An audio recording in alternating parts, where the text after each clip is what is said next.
Mhow MP की सियासत में 2 दिन केंद्र में रहेगा। महू में कांग्रेस दिग्गजों का जमावड़ा तो यही बता रहा है। संविधान दिवस पर राहुल गांधी की यात्रा का बाबा साहब अम्बेडकर की जन्मस्थली पर महू पहुंचना कई मायनों में अहम है। राहुल के साथ कांग्रेस के राष्ट्रीय अध्यक्ष मल्लिकार्जुन खड़गे के आने की खबरों ने भी प्रदेश की सियासत को गर्मा रखा है, क्योंकि मल्लिकार्जुन खड़गे अनुसूचित जाति वर्ग से आते हैं। ऐसे में राहुल की यात्रा का महू आना एससी और पिछड़े वोट बैंक को साधने के तौर पर देखा जा रहा है। हालांकि कांग्रेस अम्बेडकर के बहाने बीजेपी को ही घेर रही है। और संविधान के निर्माता है भीमराव बाबा अम्बेडकर। आज ये उनकी जन्मस्थली है। हम लोग सब यहाँ पर अपना प्रणाम करने आए हैं उनसे, और उनको धन्यवाद देने आए हैं कि आपने देश को इतना अच्छा संविधान दिया कि आज 75 साल तो कट गए। अब इस वक्त कुछ ऐसी शक्तियाँ हैं जो संविधान से छेड़छाड़ करना चाह रही हैं, बट हम उसको नहीं होने देंगे। और हम लोग सब लोग एक प्रकार से प्लेज लेंगे कि हम अपनी पूरी ताकत से इस संविधान को बचा के रखेंगे। एमपी के हर चुनाव में अनुसूचित वर्ग अहम भूमिका निभाता रहा है। सूबे की 82 आरक्षित सीटों में से 35 सीटें अनुसूचित जाति वर्ग के लिए आरक्षित हैं, जिसकी मतदाता की संख्या 15% के करीब है। 2018 का चुनाव इस बात का गवाह रहा है कि चुनावी परिणाम का ऊंट किसी भी तरफ करवट ले सकता है, क्योंकि बीजेपी को 2018 के चुनाव में 35 में से 18 सीटें मिली थीं, जबकि 2013 चुनाव में बीजेपी ने 35 में से 28 सीटों पर कब्जा जमाया था। ऐसे में बीजेपी भी इस वर्ग को लुभाने में कोई कोर कसर नहीं छोड़ रही है। उसने राहुल के महू पहुंचने पर भी तंज कसा है। पंचतीर्थ ये भारतीय जनता पार्टी ने स्थापित किए, और बाबा साहब पंचतीर्थों में पहला स्थान यदि किसी तीर्थ का है तो बाबा साहब की जन्मस्थली महू का है। और इस पर आए लोग प्रणाम करें, पर यहाँ से सद्बुद्धि प्राप्त करें। भारत तोड़ने की मंशा से जिस कांग्रेस ने 65 वर्ष इस देश के तबाह किए, वो आज भारत जोड़ो यात्रा लेकर निकले हैं। हैरानी होती है। मध्य प्रदेश वो पहला राज्य है जहां सही मायनों में उत्तर भारत की कास्ट पॉलिटिक्स की सियासत शुरू होती है। यही वजह है कि कांग्रेस ने एससी वोट बैंक को अपने पाले में फिर लाने के लिए पूरी ताकत झोंक दी है। महू में कांग्रेस का दिग्गजों का जमावड़ा इसका उदाहरण है। लेकिन कांग्रेस के लिए एससी वोट बैंक में सेंध लगाना इतना आसान नहीं होगा, क्योंकि बीजेपी ने भी 2018 के बाद से एससी वोट को साधने के लिए एड़ी चोटी का जोर लगा रखा है। नमस्कार, मैं हूं आपके साथ विजय कुमार पंड्या, और आज का हमारा मुद्दा है महू से क्या मैसेज। राहुल गांधी की भारत जोड़ो यात्रा के दौरान अंबेडकर की जन्मस्थली महू चर्चा में आ गई है। राहुल गांधी महू में हैं। संविधान दिवस पर महू में उनकी यात्रा का आना एससी और पिछड़े वोट बैंक को साधने की कोशिश के तौर पर देखा जा रहा है। हालांकि इसका असर 2023 के चुनाव में कितना पड़ेगा, आज इसी पर चर्चा करेंगे। लेकिन उससे पहले वो सवाल जो कि इसके इर्द गिर्द घूमते हैं, वो सवाल जरा आपको बताते हैं। सवाल नंबर 1, क्या राहुल का महू जाना एससी वोटर्स को साधने की कोशिश है?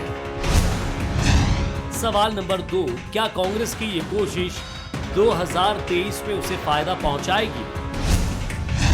सवाल नंबर 3, क्या बीजेपी ने भी एससी वोटर्स को लुभाने का प्लान तैयार कर रखा है? चलिए, यात्राएं लंबी होती हैं, निकलती भी हैं, और कई बार वोटर के इर्द गिर्द ही घूमती रहती हैं। इन यात्राओं में आप देखेंगे कई बार ये कहा जाता है कि ये पॉलिटिकल यात्रा नहीं है, लेकिन एक राजनीतिक व्यक्ति कोई यात्रा करे और उससे पॉलिटिक्स दूर रहे, ऐसा हो ही नहीं सकता। बातचीत करेंगे। हमारे साथ आज के मेहमान हैं डॉक्टर हितेश वाजपेयी जी, प्रवक्ता हैं, बीजेपी के प्रखर वक्ता हैं, हमारे साथ हैं। स्वागत करता हूं सर आपका। अजय सिंह जी यादव साहब उपाध्यक्ष हैं कांग्रेस मीडिया विभाग के, आपका भी बहुत बहुत स्वागत। और वरिष्ठ पत्रकार के तौर पर जय नागड़ा साहब हमारे साथ जुड़ रहे हैं, सर आपका भी बहुत बहुत स्वागत। बिना किसी बात को घुमाते हुए सीधे मैं वरिष्ठ पत्रकार के पास ही पहुंचता हूं और समझने की कोशिश करता हूं। पहला सवाल कि क्या राहुल का महू जाना एससी वोटर्स को साधने की कोशिश है, या पूरी कोशिश है, या पुरजोर कोशिश है? जैसा विजय जी आपने कहा, किसी भी राजनीतिक व्यक्ति की जो यात्रा होती है वो उसका राजनीतिक मकसद ना हो, ऐसा तो संभव नहीं है। निश्चित रूप से इस यात्रा के बहाने कांग्रेस अपना जो खोया हुआ जनाधार है, चाहे वो एससी में हो चाहे एसटी में हो, वो सभी को जोड़ने की बात कर रही है। और जहां तक यदि हम महू की बात करें तो उसके ठीक पहले टंटिया भील की, जो टंटिया मामा जो क्रांतिवीर खंडवा जिले के बड़दा अहीर में, वहां पर एक दिन पहले मुख्यमंत्री गए और जी दूसरे दिन राहुल जी गए। तो कहीं ना कहीं SC ST ये एक बड़ा वोट बैंक है जो प्रदेश की सरकार बदलने की ताकत रखता है। तो इसे इससे तो इनकार नहीं किया जा सकता कि अनुसूचित जाति जनजाति दोनों को साधने की कोशिश है, बल्कि सभी वोटर को साधने की कोशिश है। और निश्चित रूप से अंबेडकर साहब जो है वो इस पूरे जाति वर्ग के लिए एक भगवान की तरह पूज्य है। तो निश्चित रूप से वहां जाना इसमें कुछ भी नया नहीं है। और जैसा आपने बताया कि पिछले जो सीटें थी वो भाजपा की 28 थी, फिर घट करके 18 हुई। तो निश्चित रूप से यहाँ बड़ा एक कश्मकश की स्थिति है, कांटे की टक्कर जैसी है। तो हर पार्टी ये कोशिश करती है, जो कांग्रेस भी वही कर रही है, बीजेपी भी वही कर रही है, उसको साधने के लिए। 2018 का वो जो गेम था अजय जी, उस गेम को आगे बढ़ाने की कोशिश है ये यात्रा, क्योंकि SC ST वर्ग यही हमेशा से अछूता रहा है। 2013 के बाद से कोशिश काफ़ी की है, 18 में थोड़ी सी सफलता ज़रूर मिली है, लेकिन उसके बाद जो हुआ वो सबको पता है, मैं उसमें नहीं जाऊंगा, आज का वो विषय नहीं है। लेकिन ये SC ST वर्ग महू जाना, महू जाकर बाबा साहब के चरणों में निवेदन, प्रतिवेदन, अर्पण जो भी करना है वो राहुल गांधी जी अच्छे से जानते हैं। लेकिन वहां से मैसेज क्या देना चाहते हैं, कांग्रेस क्या मैसेज देना चाहती है? देखिए विजय जी, कांग्रेस पार्टी के लिए आदिवासी वर्ग, दलित वर्ग कभी भी वोट बैंक नहीं रहा है। हमारे लिए आदिवासी वर्ग और दलित वर्ग के उत्थान के लिए काम करना ही हमारा मूल भावना है और उसी मूल भावना के तहत कांग्रेस पार्टी काम करती है। चुनाव आते हैं, जाते हैं, हारते हैं, जीतते हैं, लेकिन कांग्रेस पार्टी कभी आदिवासी दलित वर्ग के साथ और सम्मान से पीछे नहीं हटी। संविधान सभा में बाबा साहब भीमराव अंबेडकर ने 25 नवंबर 1949 को अपने भाषण में कहा था कि कांग्रेस की मूल भावना विचारधारा की वजह से ही इस तरह का संविधान वो बना सके, जबकि बाबा साहब कांग्रेस के कार्यकर्ता नहीं थे, लेकिन उन्होंने उस बात को संविधान सभा की बैठक में स्वीकार किया था। इसलिए कांग्रेस पार्टी का स्पष्ट मत 1949 में हमारे लिए कोई चुनावी मत नहीं था कि हमें दलित वर्ग में संदेश देना है, इसलिए हमने संविधान सभा में महत्वपूर्ण जिम्मेदारी बाबा साहब को दी। कांग्रेस पार्टी चाहती थी हमेशा से कि वंचित वर्गों को आगे बढ़ने का अवसर मिले और कांग्रेस ने हमेशा इस यात्रा का भी मूल भाव यही है। देखिए, इस यात्रा में राहुल गांधी जी देश की एकता, अखंडता और अस्मिता के लिए यात्रा पर निकले हैं। जिस व्यक्ति ने अपने परिवार के 2-2 लोगों को देश के लिए शहीद होते हुए देखा है, वो व्यक्ति आज देश को जब टूटते हुए देख रहे हैं, बंटवारे की राजनीति हावी हुई है, तो एकता के लिए निकले। और ऐसे में यात्रा के रूट के दौरान जो भी महत्वपूर्ण स्थान आते हैं वहां राहुल जी जाते हैं और अपने यात्रा के दौरान या इन महत्वपूर्ण स्थान से यात्रा गुजरने की पहले कोशिश हुई। खैर वो शुरू की डिबेट्स में बहुत सारी बातें हो चुकी हैं। मैं बताना, देखिए एक चीज कहना चाहूंगा, मध्य प्रदेश में अन्य भी महत्वपूर्ण स्थान है, चाहे नर्मदा का उद्गम स्थल हो, चाहे ओरछा हो, लेकिन वो रूट में नहीं आए तो वहां नहीं गए। पर्यटन के लिए नहीं घूम रहे हैं ना वो। लेकिन जिस पर्यटन के लिए नहीं घूम रहे हैं, जो रूट के बीच में आएंगे तो वहां महत्वपूर्ण स्थानों पर इस पर भी हम बातचीत करेंगे। डॉक्टर हितेश वाजपेयी जी हमारे साथ जुड़े हुए हैं। डॉक्टर साहब, मंदिर, मस्जिद, गुरुद्वारे, अब बाबा तेरे द्वारे, क्या बाबा भला करेंगे? देखिए, मुझे लगता है कि मंदिर पर वोट जितने मिलने थे मिल चुके हैं। उसका रीज़न क्या है? मतलब नागड़ा साहब मेरी बात को यदि तस्दीक करेंगे तो मैं पॉलिटिकली बात को कह रहा हूँ, नागड़ा साहब और विजय जी, कि राम मंदिर जब तक नहीं बन रहा था तब तक राम मंदिर वहाँ बने, भव्य मंदिर बने, ये विषय था। ये सामाजिक विषय भी था, राजनीतिक विषय भी था, इसको हमें स्वीकारना पड़ेगा। जब इसका निर्णय हो गया तो राजनीतिक रूप से मेरा मानना है कि ये निर्णय लगभग इसका पटाक्षेप हो गया है, क्योंकि हमारा लक्ष्य था राम मंदिर वहाँ बने। तो इसीलिए अब चूंकि मंदिर बन गया है, हमने उस विषय को लिया, लोगों का जन समर्थन मिला, हमारी सरकारें भी बनी, सरकारें बनने के उपरांत मंदिर भी बना, तो अब ये विषय का पटाक्षेप, इससे आगे चलना होगा। ये स्टोरी पूरी देश के सामने है और जनता जानती है किसने क्या किया, क्या नहीं किया। तो अब मंदिरों में जाने का बहुत मुझे नहीं लगता कि लाभ, मंदिर पॉलिटिक्स को लेकर जो पॉलिटिकल आयाम है इसका, जिसकी ओर आप इशारा कर रहे हैं, कठिन है। इसी प्रकार हम आ जाएं टंट्या भील, जो टंट्या मामा है उनके जन्म स्थान पर जाना, जयंती पर जाना, उनके जगह पर जाना। देखिए अब इसको आप जोड़िए कि भाई पहले कभी इस विषय में कोई पहल नहीं हुई, उस स्थान का डेवलपमेंट कभी किसी कांग्रेस सरकार ने करने का प्रयास नहीं किया। यही आप पंचतीर्थ की जिसकी चर्चा उषा जी कर रही थी, चाहे महू का स्थान हो, उनके 5 तीर्थ हों, जब अम्बेडकर जी चुनाव लड़ते थे तब भी पूरी कहानी आप उठा लीजिए। हमने क्या किया, हमने साहब 15 तारीख को राष्ट्रीय जनजाति गौरव दिवस से, आप इस बात पे थोड़ा सा ध्यान दीजिएगा, उससे हमने यात्राएं, गौरव यात्राएं जो शुरू करी, उसमें किया क्या। हमने केवल यात्राएं नहीं करी, केवल नमस्ते नहीं कर रहे हैं, फूल मालाएं नहीं डाल रहे हैं, हम उनको पैसा का नोटिफिकेशन उन ग्राम सभाओं में 89 ब्लॉक्स में देकर आ रहे हैं। नागड़ा साहब इसकी तस्दीक करना आप, और पैसा के नोटिफिकेशन में आप मान के चलिए उस ग्राम सभा को उस नोटिफाइड एरिया का संपदा का अधिकार मिलेगा और वो धीरे धीरे मजबूत होगा। 96 में बना, एग्रीड, पर एक भी जिला, एक भी ब्लॉक नोटिफाई नहीं किया गया, ग्राम सभाएं नोटिफाई नहीं की गई। तो वो करने का काम यदि कर रहे हैं तो हम कर रहे हैं, उनको अधिकार दे रहे हैं। ऐसा ही एक और उदाहरण यदि मैं दूं तो वो उदाहरण आता है कि आदिवासी क्षेत्रों में, वनों में राजस्व भूमि जैसे पट्टों का दिया जाना, जिससे कि उनको रख के बैंकिंग ट्रांजैक्शन और उसका आर्थिक लाभ ले सके। अगेन नागड़ा साहब उस पूरे बेल्ट में बैठे हैं, वो समझते हैं कि एक गरीब ग्रामीण के लिए यदि उसको मोटरसाइकिल भी लेनी होती है तो उसको कोलैटरल देने के लिए कुछ नहीं होता था नागड़ा साहब, ना उसके पास सैलरी स्लिप होती थी, ना उसके पास मकान का कोई दस्तावेज होता था, कुछ भी नहीं होता था। आज उसके पास 2 प्रकार के दस्तावेज है, एक उसके पास पट्टे का कागज है जिसको रख के वो मोटरसाइकिल ले सकता है, और दूसरा जो प्रधानमंत्री आवास उनको मिल रहा है नागड़ा साहब, ये बहुत चेंज ला रहा है उनके जीवन में। वोटिंग पैटर्न पे मैं अभी नहीं जा रहा हूँ, केवल एक चीज़ से वोटिंग नहीं होती है, उसके इलेक्टोरल गेन्स बहुत सारे फैक्टर्स पे रहते हैं। लेकिन यदि आप देखेंगे तो इन वर्गों के लिए हमने, विजय जी, नागड़ा साहब, डिलीवरेंस का काम किया है।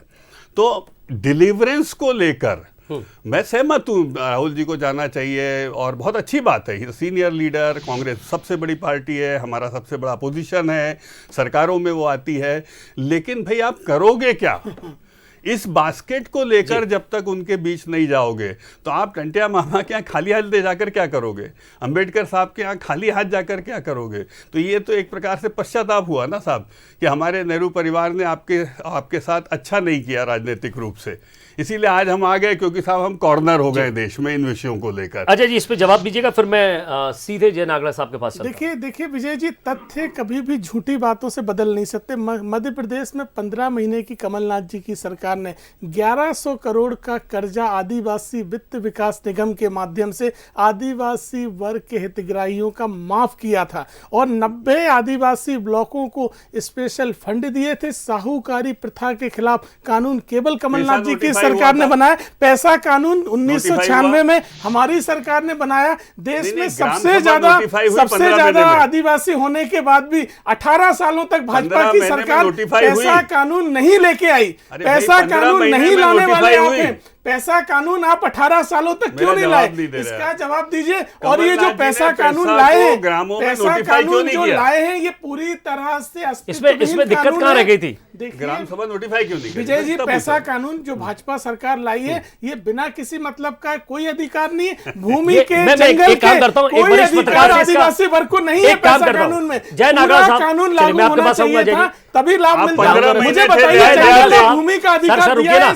चलिए जय नागड़ा साहब, आप बता दीजिए कि क्या ये अधिकार है, राजस्व का अधिकार है, केवल और केवल एक नाम। अरे रुकिए तो सही सर, कोई लाभ नहीं दिया ना। आप केवल आंखों में धूल झोंक रहे हैं। हम ला रहे थे, हम मजबूत ला रहे थे, आपने सरकार गिरा दी। 18 सालों तक आपकी सरकार ने 15 महीने इंतजार कर रहे थे क्या सर? रुकिए सर, रुकिए ना, मैं आपके पास आऊंगा।